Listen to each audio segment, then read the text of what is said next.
Okie dokie. I apologize for beginning the show by saying okie dokie. But we can't go back now. We can't undo it. It happened, and we now both have to live with that. All right. So moving past that, what's the latest fake stupid controversy that we can waste our time talking about? For that, we go to Ken Cuccinelli, who is one of Trump's top immigration officials. A little background here before we get to the fake stupid controversy. A little background. Recently, it was announced in the past couple of days. It was announced by the Trump administration that they would be taking steps to better enforce public charge policies. Now, these are policies that Trump did not invent. They don't originate with him. Nobody in the administration came up with this. These are policies that have existed in some form or another for 100 years. It's just that they haven't been enforced very well or at all. And what the Trump administration is saying is, hey, let's actually enforce these laws. The idea behind public charge policies is that we don't generally want to accept immigrants into the country, even legally, who are or are likely to be on public assistance.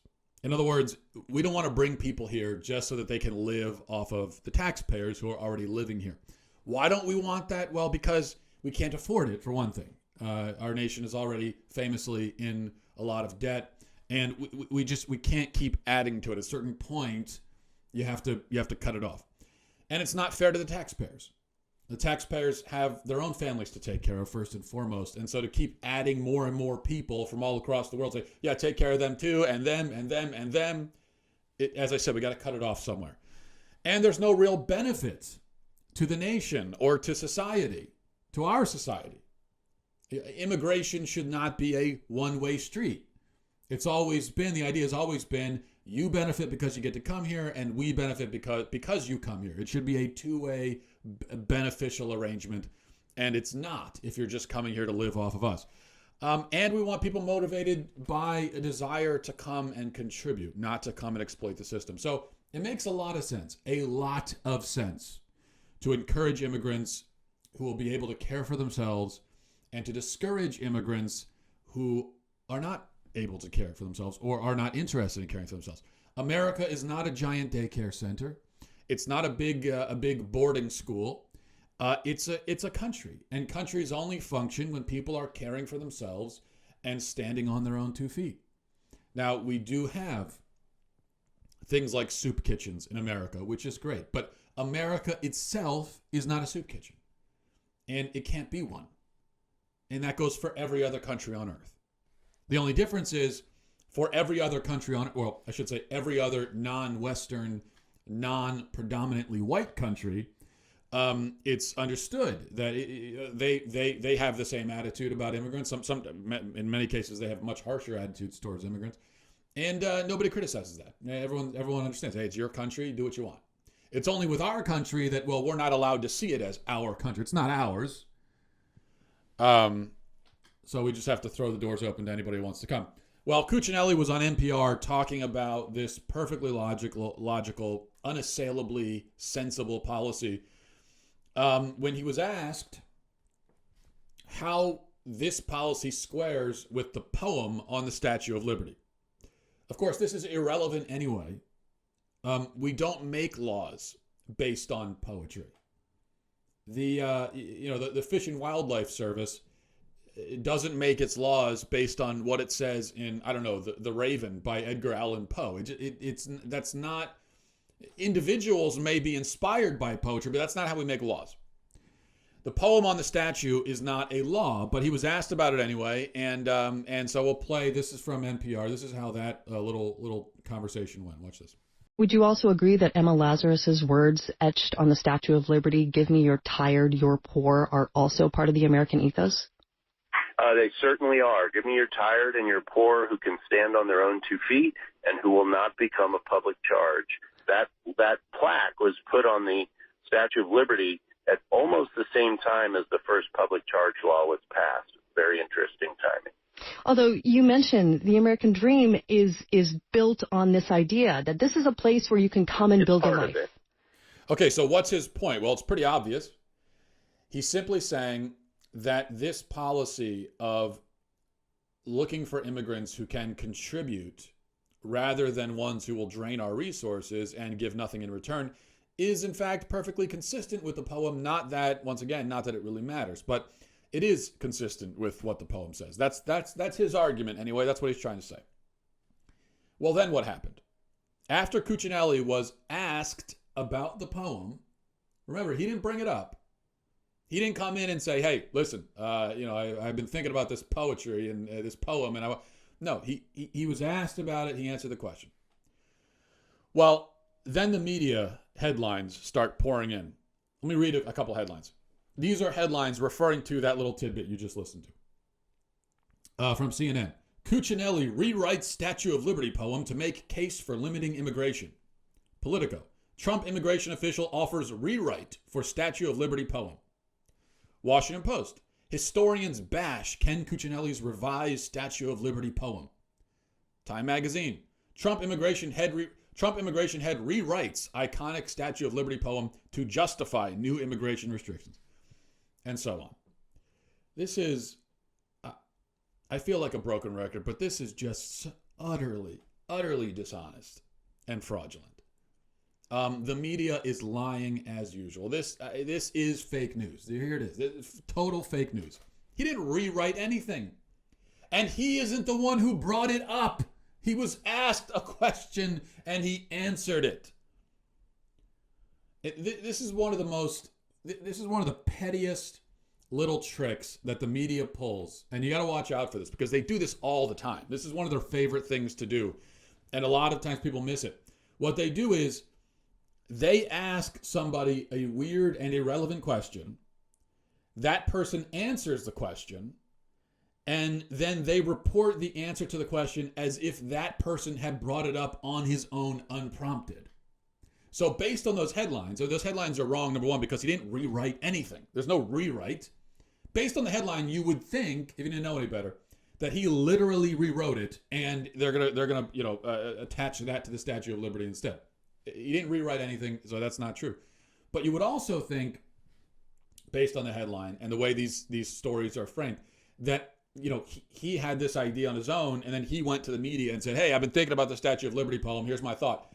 No, he was asked about it and then he answered. So it'd be like if the media asked me, if they came to me and they said, Matt Walsh, if you had to choose, would you bash a baby kangaroo to death with a shovel, or would you drown an old lady in the ocean?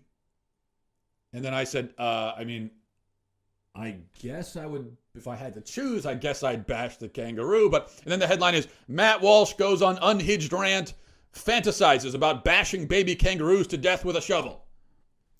It's such a lame move, but it works.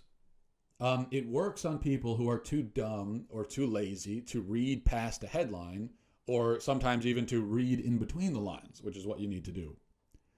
And we're not done yet. Okay, so that's just how the day started with Cuccinelli making this point and then being disingenuously, intentionally misinterpreted, mistranslated.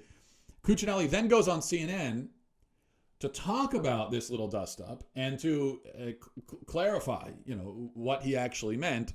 And so let's watch how that went. You say this is about self-sufficiency, and you say that proudly. You heard me play you this morning when you quoted the Emma Lazarus poem on the Statue of Liberty. I wasn't quoting it. I was answering a question. Right, okay, I'm sorry. But you were giving your version of what you thought the poem should say, right? No, I was not. You said, give me your tired and your poor who can stand on... I'm not rewriting poetry. Okay, what you said is, give me your policy. tired and your poor who can stand on their own 2 feet and who will not become a public charge. I just played you saying it. Right, I listened. Okay, What's so your I'm just making question? sure you're not disputing what you said. Okay, so obviously the actual poem is quite different. I'm going to read it. Right, I was answering a question. I wasn't writing poetry, Aaron. Don't change the facts. I'm not changing the facts. I'm just saying. You're twisting this like everybody else on the left has done all day today. I think it's important. You're saying that it's very important to be able to stand on your own 2 feet. A lot of people may support you and respect your saying that, but the poem doesn't say that. Right? The poem that's on the Statue of Liberty. I didn't bring up the poem. Well, an NPR reporter did, and now you have. Okay, I didn't bring it up. I'll answer your substantive, intelligent questions. So I'm going to give you a substantive, intelligent. Okay, stop there for just a minute. I have to say that this isn't really the point, but I have to say I kind of love this guy because he's really calm, he's collected, while calling her out on her bullcrap at the same time, which is great. That's exactly what needs to be done. And where he says, I'll answer your substantive and intelligent questions. Please ask one. See, this is like a training manual for how to deal with these hacks in the media. But let's get to the point here. Let's go back to the clip. However it came up, you said, give me your tired and your poor, okay, who can stand on their own 2 feet and who will not become a public charge. That's what you said. I just played it. The poem reads, give me your tired, your poor, your huddled masses, yearning to breathe free, the wretched refuse of the teeming shore. Send these, the homeless, tempest-tossed to me. I lift my lamp beside the golden door. Wretched, poor, refuse, right? That's what the poem says America's supposed to stand for. So what do you think America stands for? Well, of course, that poem was referring back to people coming from Europe, where they had class-based societies, where people were considered wretched if they weren't in the right class.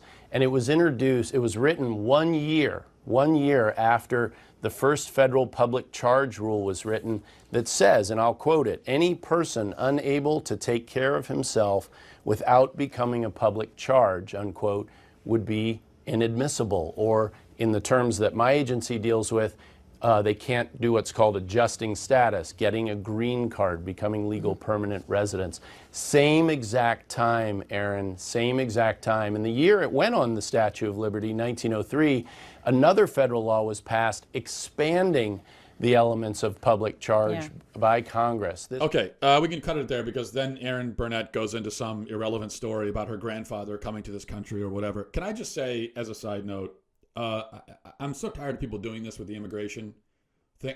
We get it. Everybody's grandparents came here, and I'm sure that they so on and so forth. I mean, I'm not trying to diminish what your grandparents did or the struggles they had, but can we just, every conversation about immigration turns into, when it turns into you're spinning some yarn about your grandparents coming over here. It's not relevant. Okay, great, good for you. It's just, what does that have to do with anything?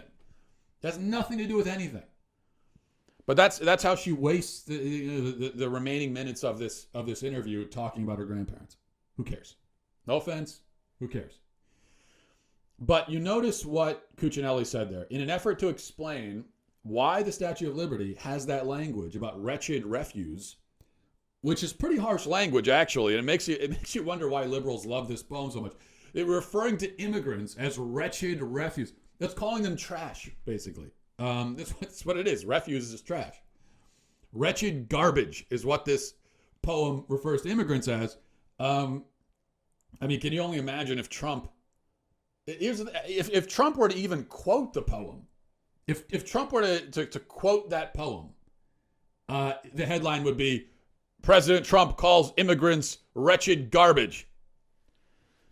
But in an effort to explain why that language is in there, what that is referring to, where that comes from, in an effort to explain that, he says that it refers to the class-based societies of Europe. That's where the language comes from. So then what are the headlines about this interview? USA Today, immigration official Ken Cuccinelli, Statue of Liberty poem refers to immigrants from Europe. Another headline, Cuccinelli, Statue of Liberty poem refers to people from Europe. Huffington Post, Ken Cuccinelli, Statue of Liberty poem about people coming from Europe. And then subheader, Trump's citizenship and immigration chief followed up his earlier comments about the famous Emma Lazarus poem with a racist clarification. Oh my gosh. These people, these are such dishonest hacks. It's amazing. It's amazing that a person can be this dishonest. Like when you're writing that headline, you know that you're lying. You know what you're doing. Don't you ever catch a glimpse of yourself, a reflection of yourself, maybe in a rearview mirror on occasion, and just stop and say, "What am I? What kind of person am I that I'm doing this? This is what I do. I just slander people with dishonest headlines." Obviously, and Huffington Post was pretty explicit about it. These other headlines, though, and there were dozens of them across mainstream media, saying that Ken Cuccinelli claimed that the Statue of Liberty poem refers to immigrants from Europe. Well, yes, that is what he said, but obviously the implication, which Huffington Post made clear, what they're trying to imply is that Cuccinelli was saying that only European immigrants are welcome, which isn't what he was saying. He was trying to explain why that kind of language is in there, which derives from the bigoted class-based societies of Europe. Now, as for the poem itself, is our immigration policy, including, this stuff about public charges, does it conflict with the poem? Again, for the fourth time, it doesn't matter because we don't make laws by engraving them in bronze and putting them on a statue. That would be a pretty interesting legislative system when I am the theocratic dictator of the hemisphere. That's probably how will make laws. But the thing is, no one else. It's just me. I'll engrave things in stone, put them on a statue of myself, and probably in every town there will be big statues of me holding, the tablet with all the laws, and there'll be a lot of laws. So we're going to keep adding to it. So that's going to be the legislative process for me. But right now, that's not how it works. We have a legislative branch of government. They have a process by which bills become law. You can watch the Schoolhouse Rocks video if you want clarification on that. So this has no bearing on anything. But with that said, if we want to say that, well, the poem is much like the Declaration of Independence. The Declaration of Independence is not law either, but it is a poetic document sort of talking about the philosophies that underpin the American system. And so it's sort of aspirational in that way, talking about what we aspire to. And so you could make the same case as the poem is to say, yeah, it's not a law, but it's kind of like that's how America's basically, that's our philosophy. It's what our philosophy is supposed to be. Okay, fine. Well, let's look. Here's the full poem. Okay, here's the full poem with both verses. It says, not like the brazen giant of Greek fame, with conquering limbs astride from land to land. Here at our sea-washed sunset gates shall stand a mighty woman with a torch, whose flame is the imprisoned lightning, and her name, mother of exiles, from her beacon hand, glows worldwide welcome. Her mild eyes command the air-bridged harbor that twin cities frame. Keep, ancient lands, your storied pomp, cries she, with silent lips. Give me your tired, your poor, your huddled masses, yearning to breathe free. The wretched refuse of your teeming shore, send these, the homeless, tempest-tossed to me. I lift my lamp beside the golden door. Okay, it's a beautiful poem. I think it's a beautiful poem. I don't think anyone denies that. And as Americans, we can be proud of that. But the reason I read the full poem, notice something in the poem. It says, give me your tired, your poor, your huddled masses, yearning to breathe free. So there is sort of a qualifier in there, isn't there? It's not just, hey, dump all the wretched refuse on our shore. No, it's give us those who yearn for freedom. And I totally agree. That's exactly who we want. Those are exactly the sorts of immigrants that we want. Those who yearn for freedom. Those are the kinds of citizens we want. Even if they were born in this country. As far as I'm concerned, even if you were born here and you don't want freedom, we don't need you. I wish you would leave. Okay, you're not helping. You should go to if freedom isn't what you want, then I think this country isn't for you. You should seriously leave and go somewhere else. Well, and that's the point. We're looking for people who are yearning to breathe free, yearning for freedom. How does this relate to the whole public charge thing? Well, if you're coming here with the primary intention of living off of the government and being on these social welfare programs, and being a charge of the government, then you're not yearning for freedom. What you want is actually the opposite of freedom. And that's really the main problem, even aside from the financial burden of having to care for all of these people from all across the globe. Even aside from that, it's just sort of philosophically, it shows that someone comes here for that purpose. They're not buying into the American idea. And that's the biggest problem. I think we want everyone who comes here and everybody who lives here, We all need to buy into the basic American idea. We can disagree in so many other ways, and that's great. But the basic principles, and the most basic of all, is that of liberty and freedom. If you're not buying into that, then this country's not for you, and that should be our message. And again, if you're coming here because you want to live off the government, that's not freedom. So I think Cuccinelli had it exactly right. Okay. Let's, moving on here. There's a prominent Harvard professor named Lawrence Tribe, who maybe you've heard of. He recently attempted, he sent out a tweet where he attempted to draw a connection between the pro-life movement and white supremacy. And he's not the first leftist to try to pull this move. It's pretty common, especially recently. But in a tweet that he posted on Sunday, he said, white supremacists oppose abortion because they fear it'll reduce the number of white infants and thus contribute to what they fear as non-white replacement. Never underestimate the way these issues and agendas are linked. This turns intersectionality on its head. Now, I wanted to address this because you'll notice that abortion advocates frequently, this is what they do, they malign the alleged motives of pro-lifers rather than engaging with the actual arguments that pro-lifers are making. That's because the pro-life argument, which very simply is that human babies are human and thus directly killing them is murder, and because directly and intentionally killing any innocent human life is murder. That's our argument right there. It is logically, morally, and scientifically airtight. To defeat it, you have to either argue that humans aren't always human, which science disproves, or you have to argue that intentionally killing an innocent human isn't always murder, which is morally abominable. Whichever option you choose, you're walking out onto a very precarious limb. And I think therefore it's much easier for abortion proponents to forgo arguments altogether and to simply declare that pro-lifers really hate women, or they really hate poor people, or according to Tribe's variation of the theme, they really hate black people. This is an easy claim to make, but it is unfortunately an exceedingly stupid one as well. And so I just want to, for a moment, reflect on the stupidity of this claim. First of all, it should be noted that avowed white supremacists are famously pro-abortion. Okay, among white supremacists, white nationalists, whatever, these are not people who feel passionately pro-life. It's quite the opposite.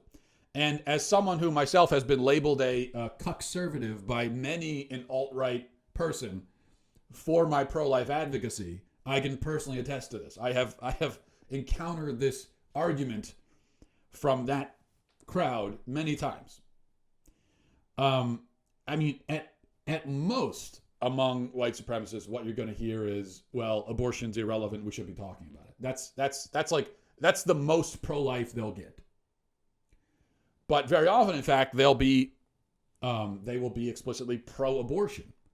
Richard Spencer has endorsed abortion, arguing that quote, smart people use it to get rid of Down syndrome babies, or to protect the life of the mother. And in that way, his argument for abortion is pretty indistinguishable from just the standard leftist argument for abortion. And he has explicitly disavowed the pro-life movement and has told his supporters to be suspicious of anyone affiliated with it. Again, indistinguishable rhetoric from what leftist pro-aborts say.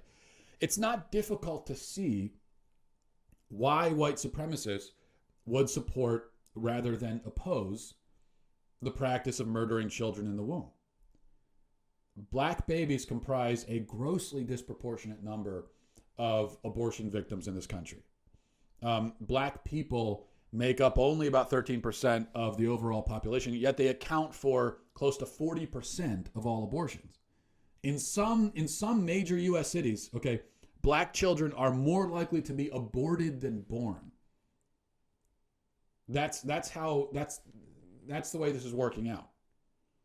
Now, a white supremacist may not prefer to see white babies aborted, but he will certainly support legalized abortion because he knows that the black population would be significantly larger today if not for the work of Planned Parenthood and its ilk. More black people have died by abortion than by cancer, heart disease, accidents, violent crime combined. Why would a white supremacist want to give up a tool as potent as that? He wouldn't. Now, speaking of Planned Parenthood, its founder, Margaret Sanger, was a passionate eugenicist, as I think most informed people know. She once presented her ideas at a Klan meeting. There's a picture floating around out there of Margaret Sanger speaking to a Klan meeting. That picture is fake. It's a Photoshop. But she did speak to a Klan meeting. It's just that there's no picture of it. But she did, in fact. So what it's depicting is true, but the picture's fake. Historically, Planned Parenthood has been quite open about its real intentions. It's only in recent years that they've gotten shy about their goal of exterminating society's supposed undesirables. In 1969, a lot of people don't know about this, even pro-lifers. The vice president of Planned Parenthood, Frederick Jaffe, in 1969, produced a memo called the Jaffe Memo, outlining his organization's long-term goals. He was asked by the government to come up with a way of limiting the population and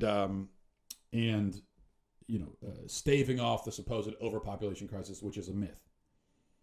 But the government at the time wanted to do that, and they knew who to talk to Planned Parenthood. And so Planned Parenthood came up with this memo suggesting some things that should be done. These things include reduce/eliminate paid maternity leave, compulsory sterilization, compulsory abortion of out-of-wedlock pregnancies, limit/eliminate public finance medical care, scholarships, housing and loans for families who have too many children, and it goes on from there. Now, the Jaffe Memo doesn't specifically mention black people or racial minorities, but the goal is very clear: to reduce the population of the poor and economically disadvantaged by any means necessary. And it just so happens that a disproportionate number of people who are poor and economically disadvantaged are black. So, on this point, as on so many others, white supremacists are in substantial agreement with Planned Parenthood and with the abortion industry. And it should also be noted that Jaffe's and Margaret Sanger's plans have been carried out with great success by the abortion industry. In that, over half of all abortions are had by people who are, below the poverty line, or near the poverty line at least. So, to support abortion, here, I think this is what it comes down to. In order to support abortion, you must see life on a hierarchy where some life is less important and more expendable than others. That's the only way to support abortion. It has to in some way be based on that idea that not all life is equal. Some life is less important, more expendable, especially if it's dependent and weak and vulnerable, then it's going to be especially expendable. Now, it just so happens, again, that's exactly how racists see the world, which is why racism and abortion have always fit together so perfectly. To oppose abortion, on the other hand, you have to see life as possessing inherent worth and dignity. That's really the only reason to oppose abortion. And it's a pretty good reason. You have to see that life is inherently valuable. But a recognition of all human life as inherently valuable, having inherent worth and dignity, is not a good place to start if you want to be an effective racist. That's racist. That's not the view that racists are going to have. And that's why this idea that there's any relationship at all between so-called white supremacy and racism and pro-life advocacy is just, it could not be more wrong. These are literally two opposite views of the world. All right, before we get to emails, let's check in briefly with Jeffrey Epstein. And I just saw this article on the Daily Wire. I haven't even read it myself yet, but just quick details on this. The report on the Daily Wire says the two prison guards in charge of monitoring convicted pedophile and alleged sex trafficker Jeffrey Epstein on the morning that he committed suicide reportedly fell asleep, did not check on him for hours, and then falsified prison records to hide their actions. The new developments in the investigation into Epstein's suicide come after the Justice Department announced on Tuesday that the 2 guards have been placed on administrative leave and the warden of the prison was being temporarily reassigned. The New York Times reports the 2 correctional officers in the housing unit where Mr. Epstein was held, 9 South is the housing unit, falsely recorded in a log that they had checked on the financier who was facing sex trafficking charges every 30 minutes as was required. But they lied. Such false entries in an official log could constitute a federal crime. All right, so that's the latest. We've got these people, the people surrounding this issue are being sent away. And now we're told that the 2 prison guards simultaneously fell asleep. They both fell asleep and just so happened not to check on Epstein. I find that hard to believe. Now you tell me one of them fell asleep. The idea that they both fell asleep is difficult to believe. So I don't expect that this update will do much to quell the other theories of the case. All right, mattwalshshow@gmail.com. mattwalshshow@gmail.com is the email address. This is from Nick. Says, Matt, you are the Fredo of the Daily Wire. Well, at least that means I make it to the end of the second movie, so I'll take it. This is from Ryan. Says, Matt, if your take on what happened with the Cuomo heckler is the way it actually happened, then I agree with you about defending Cuomo's reaction. However, there's a crucial element to the story I believe you're overlooking. The heckler was an admitted avid listener to Rush Limbaugh. Rush has been calling Chris Cuomo Fredo for years, a term of endearment, as he puts it. Sure. In fact, Rush basically never uses Cuomo's real name, nor does he often explain why he calls him that. The heckler actually stated in the video that he really thought Chris Cuomo's name was Fredo. I'm sure you just overlooked that, as Cuomo also did, as some sort of BS claim, but I believe there's a high likelihood the heckler was actually telling the truth. And if that's the case, the way this all started wasn't heckling at all, but simply a guy who saw a famous person and asked him for a photo together and called him by the name he genuinely thought was Cuomo's name. If that's the case, the whole thing was just a big misunderstanding and the heckler was not really heckling or trolling at all. Ryan, I admire your optimistic view of this person, but I just don't believe for a second that he really thought the guy's name was Fredo. I don't believe that for a second. I mean, come on. If the only way he knew about Chris Cuomo was because he listens to Rush Limbaugh, how did he know what Chris Cuomo looked like? If he knew what Chris Cuomo looked like, that he could even pull him out of a crowd when Cuomo was there, he had a hat on and everything. I've seen Chris Cuomo plenty of times. I'm not even sure that I would immediately recognize him if he walked down the street in a ball cap. I mean, maybe I would, but if you picked him out of the crowd and recognized him, how did you do that if you've only ever heard him referred to by Rush Limbaugh on the radio? That would seem to imply that you've seen the show. And if you've seen the show, you have seen him identified as Chris Cuomo many times.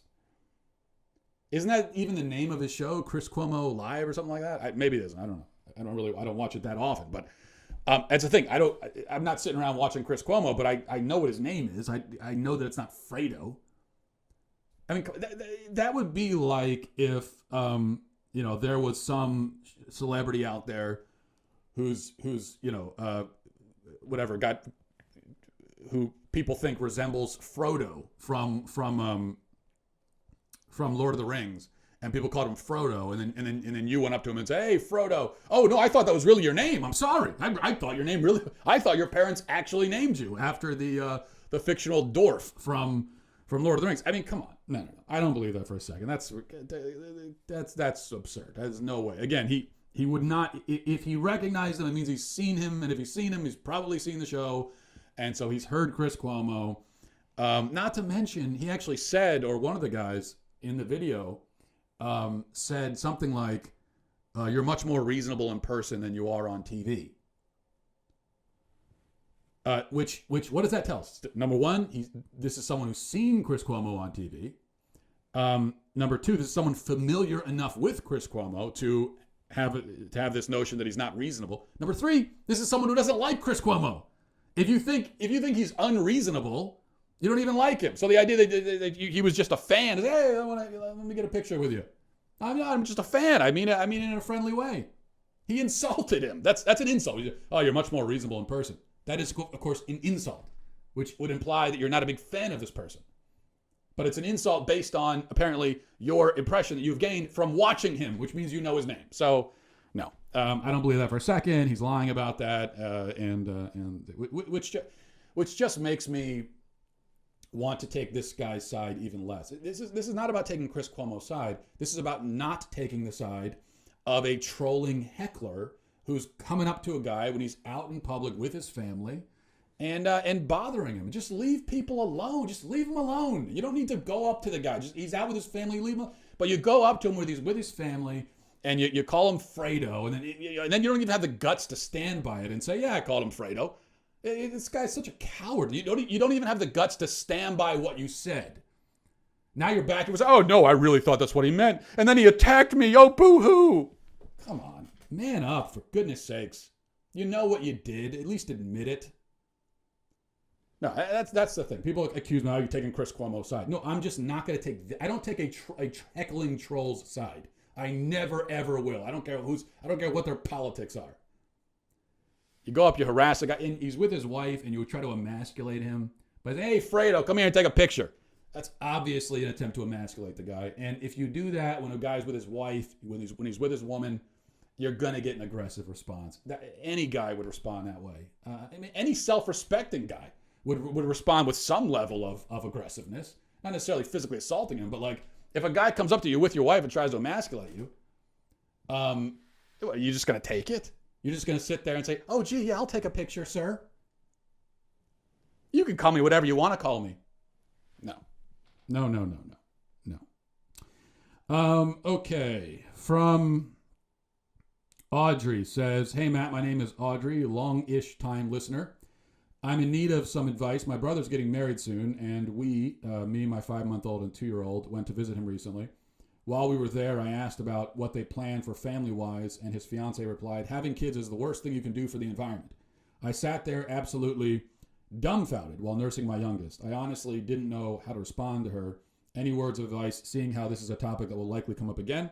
Thanks, and thanks for all the wonderful podcasting. Well, okay, how would you respond to that? How would I respond? How should you respond? I would say smile, nod, and slowly back away. Well, in all seriousness, that is kind of the right response, I think, actually. Of course, if you wanted to get into a philosophical debate with your soon-to-be sister-in-law, you could point out that this view of the human person is grossly materialistic and reductionist, making people into simple commodities like vehicles and assessing their impact on the environment in that way, which doesn't take into account the transcendent aspects of human nature and of humanity itself, things like love and beauty, things that make all life worthy and worthwhile, regardless of their supposed impact on the environment. So you could make that point if you wanted to, but if you don't want to have a philosophical debate with this person about their decisions on whether or not they're going to have kids, then maybe the best thing is just to say, oh, okay, well, good for you. Because really, look, if someone doesn't want to have kids because they're worried about the environment, then, I mean, that's their choice and whatever. Maybe it's best if they don't. If their primary concern is, CO2 levels over family and kids, then that maybe is someone who's, it's best if they don't anyway have kids. So, all right. Somewhat related question here. This is from Sarah. Says, hi, Matt. You tend to mock vegetarianism on your show. I wonder if this is meant as a joke or if you really find the vegetarian argument absurd. I am a vegetarian myself, and I think you should take our point of view more seriously than you do. No, sorry, it's I don't mean it as mockery. When I say that vegetarians are communist, sociopathic, anti-American lunatics, that's not an insult. You see, I don't mean it as an insult at all. In fact, I mean it as a compliment. No, I don't really think that about vegetarians. That is a joke. Here's what I'll say about the veg. And when you say the vegetarian argument, I assume you mean the moral argument, because there are two parts of it, right? There's the moral argument. There are people who are vegetarian because they think it's wrong to kill animals, and then there are people who are vegetarian because they think it's the healthiest thing, and then I'm sure there's a lot of crossover there. But I'm not going to address the health aspect of it. The moral aspect, here's what I'll say. No, I don't think, in all seriousness, I don't think that the vegetarian moral argument is crazy or absurd. Of course it's not absurd. It would be absurd to say that it's absurd. Now, I don't agree with it, obviously, because otherwise I'd be vegetarian, but it's not absurd. Your point is that, animals are human, or not human, animals are life, and so they are complex life. And so to take a life like that when you have other options and you could live without it, as many people do, is wrong. That's basically your argument, right? And I think that that's a perfectly reasonable argument. So that's my answer to that. What I would say, though, in response, is it seems clear to me that human beings are meant to have animals as part of their diet, just as many other animals have animals as part of their diet. Now, it doesn't really matter how you approach this. If you believe in God, and if you are a follower of the Judeo-Christian tradition, then you could point to the Bible and you could see that clearly we were given domain over the animals and the plants, and so that gives us not the license to abuse animals or to be cruel, but certainly to use them in a certain way, including for fuel for ourselves, biological fuel. Or if you, let's say, are not a theist and you approach from a secular evolutionary perspective, then it's even more the case that it's clear that we evolved to eat other animals as omnivores, just like, and there are plenty of other animals in the animal kingdom who do as well, and so we're no different from them. Either way, I don't see how I think the absolutist moral argument vegetarians make, although it's not absurd, there is a certain sense to it. I don't agree with it for that reason. It's just clear to me, whether you're coming from a theological perspective or just a biological evolutionary perspective, either way, it seems clear to me that we were meant to eat animals.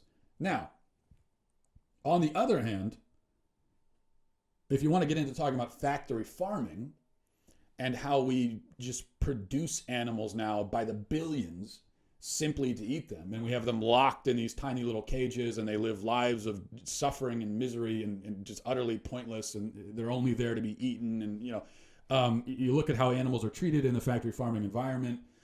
Now, there I think you have a very, very good case. In fact, I really, even though I eat food, I readily admit that I eat food that is produced by factory farming, I couldn't make a moral argument to vindicate factory farming. I don't see how anyone could. It's pretty clear that animals in that environment this is cruel and not right to treat animals that way, because it's just a total disregard. Now, I do believe there's a hierarchy here, and human life is more important than animal life, but we can't say that animal life is utterly meaningless and it has no value at all. But in the factory farming environment, their lives are treated as totally meaningless, no point at all except to be eaten by us, and that their own experience is completely irrelevant, and there's a complete disregard for that, and I think that that's wrong. So, yet I continue to eat that food. Does that make me a hypocrite? Yes, it does. All right, let's see. This is from Mark. It says, Matt, I was having this discussion with a friend and thought you'd maybe have something interesting to say about it. What is a genius? How would you define the word genius? Well, first of all, Mark, I love that you're sitting around with your friends having an abstract discussion like that, which is much better than small talk in my view. I think that's great. What is a genius? That is an interesting.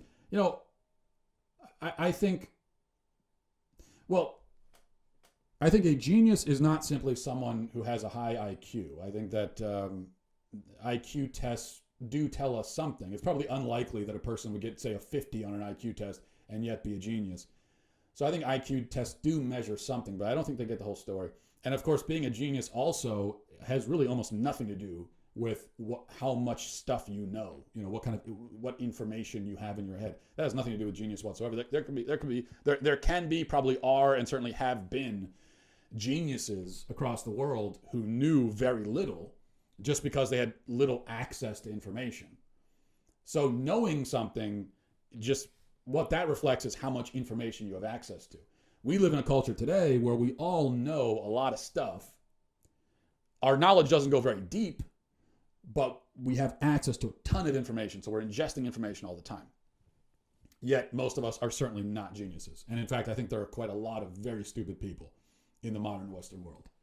Stupid people who know a lot of stuff just because they can't help but know it. So those things have nothing to do with genius. I think that genius really is someone who doesn't take his reality for granted. I think if you had to really find what's the common thread between all the great geniuses of history, these are people who don't take their reality for granted. What I mean is a genius is someone who doesn't just passively accept everything that's told to him. He doesn't just accept things as they are presented. A genius truly appreciates what is really remarkable in the world, doesn't take that for granted, and has an ability to think beyond our current reality, has an ability to think in revolutionary terms. That, to me, is a genius. So we could see this, for example, in music. What's the difference between a really talented musician and a musical genius? Are they the same? No, I don't think so. I think there are a lot of talented musicians who aren't geniuses, but guys like Elvis Presley, Bob Dylan, even Kurt Cobain and Tupac. I mean, these were geniuses because they changed music, because they were able to see something, they were able to do something different with it. They didn't take it for granted. They were able to go in a different direction. I think that, I'm trying to avoid the outside the box thinking cliche, but that's basically what I'm talking about here. Einstein was obviously a genius. Newton was a genius. Da Vinci was a genius. These were men who were beyond smart. I mean, they thought about the world differently, and they changed the world because of it. Einstein, with his relativity theory, he just thought of that. Right? That was the crazy thing about Einstein, is that he was building on prior research and things too, but more than that, it was just pure thought. He just came up with things about the world by thinking about them, and changed our view of the world immeasurably through his own thoughts. That is genius. So I think that's what genius is. I mean, if you think about it, every smart person you know, maybe not all historic geniuses, but certainly the people who are maybe minor geniuses or at least intellectually gifted. One of the main ways that they're very smart is that they're able to say things or present things that make you go, oh man, I never thought of it that way. I think that's the mark of at least an intellectually gifted person. If they have the ability with whatever they're doing or saying, whatever they're presenting, whatever idea they're presenting to you, if they have this ability to make you go, oh, I just never thought of it like that. When you read a book from an author and you think, wow, that's an interesting way of thinking of it. I'd never thought of it that way. In fact, I'm reading a book now. I don't know what I did with it. It's down there. It's a book called Sapiens. But hold on a second. I forget the guy's name. A book called Sapiens by Yuval Noah Harari, and I picked this up at the airport, and I'm almost through it. I think that, and I'm not going to call it a work of genius. And the thing is, I disagree profoundly with a lot of the stuff in the book that I'm reading now, which is kind of supposed to be a history of humankind going from primitive days to today. I disagree profoundly with a lot of it. And this is someone who is certainly anti-religion for one thing, and that becomes very clear. But there are some sort of genius elements of it because in the book, for instance, a lot of the book is basically almost a polemic against the agricultural revolution. Which is, so I'm reading that, and I don't really agree. I think the agricultural revolution 10,000 years ago was a good thing, and it made human civilization possible, which is no small perk either. But I don't think I've ever heard anyone actually criticize the agricultural revolution. That's just something we all take for granted. Well, yeah, agriculture, of course that's good. We need that. So in this book, at least through part of it, he's basically arguing that it would be better if it never happened and giving his reasons. Again, I don't agree with all the reasons, but I think that's sort of a genius move in a way. Be able to take something that everyone else takes for granted, make some observations about it that other people hadn't thought of, and then make people go, oh, I hadn't thought of it that way. All right. So we'll leave it there. Thanks everybody for watching. Godspeed.